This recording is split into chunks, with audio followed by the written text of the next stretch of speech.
So, ayun na nga, naghihintay kami ng aming sahod sa aming part-time. Ayan, ang dami namin dito, mga kabayan. Naka-live ka?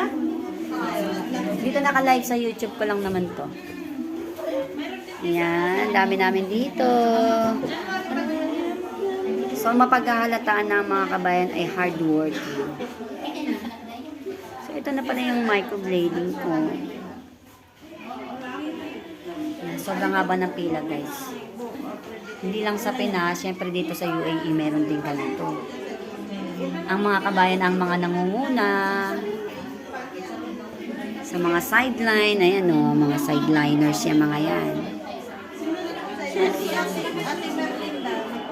So, waiting lang, magkakaanda din.